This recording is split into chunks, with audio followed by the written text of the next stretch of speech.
আমার একটা প্রশ্ন ছিল। প্রশ্নটা হইতেছে যে আমি রিফিউজি স্ট্যাটাসটা আমার 2021 হয়েছিল।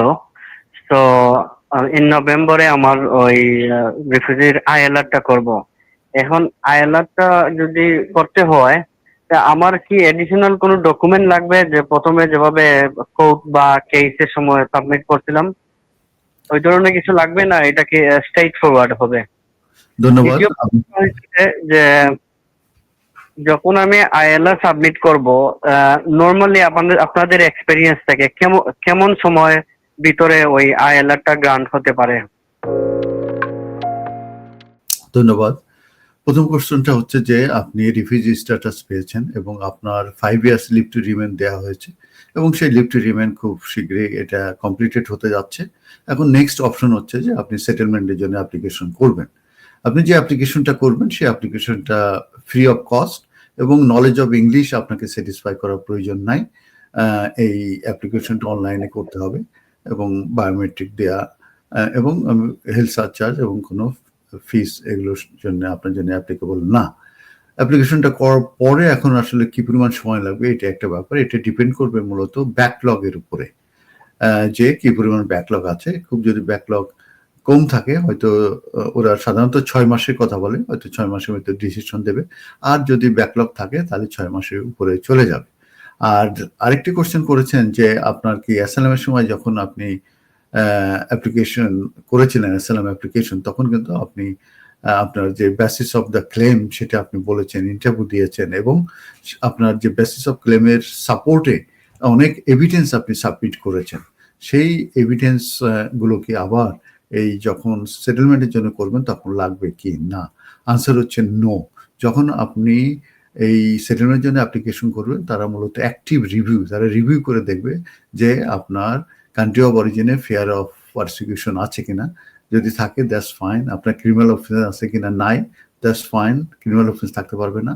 আপনার ফিয়ার অফ পারসিকিউশন আপনার কান্ট্রি অফ অরিজিনে এটা এক্সিস্ট করে এবং ক্রিমিনাল অফেন্স নাই। এই দুটার উপর বেসিস করে মূলত আপনাকে সেটেলমেন্ট দিয়ে দেবে। তো এই হচ্ছে প্রসিজার। আপনি অবশ্যই 28 ডেজের ভিতরে আপনি অ্যাপ্লিকেশনটা করে দেবেন। কোনোভাবে আপনি যেন আউট অফ টাইম না হয়ে যান। Good luck. Thank you very much. দর্শক আমি একটি ছোট্ট আপডেট একটা আপডেট। হ্যাঁ জি বলুন। জি হ্যালো। জি জি, আপনি যে বলছেন যে কান্ট্রি অফ অরিজিনে আমার ফেয়ার অফ প্রসিকিউশনটা, ওইটার উপরে কোনো ডকুমেন্ট লাগবে, না ওইটা ওই আগের ডকুমেন্ট বা কান্ট্রি গাইডলাইন্স ফলো করে ওইটা ডিসিশনটা দিবে আইএলআর এর? যে একটা চমৎকার কোশ্চেন যে আপনি যখন সেটেলমেন্টের জন্য অ্যাপ্লিকেশন করবেন তখন ফেয়ার অফ পারসিকিউশন এক্সিস্ট করে কিনা এটা তারা কিভাবে এটা ফাইন্ড আউট করবে।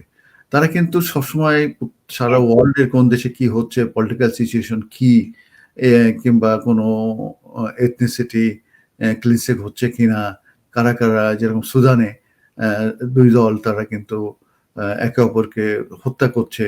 তারপর সোমালিয়া, তারপর এই ধরনের অনেক কান্ট্রি আছে যেগুলোতে ফেয়ার অফ পারসিকিউশন আছে এবং ইরানেও কিন্তু ফেয়ার অফ পারসিকিউশন আছে। অতএব সবগুলো দেশের উপরে তাদের কিন্তু একটা রিপোর্ট আছে, কান্ট্রি ইনফরমেশন রিপোর্ট।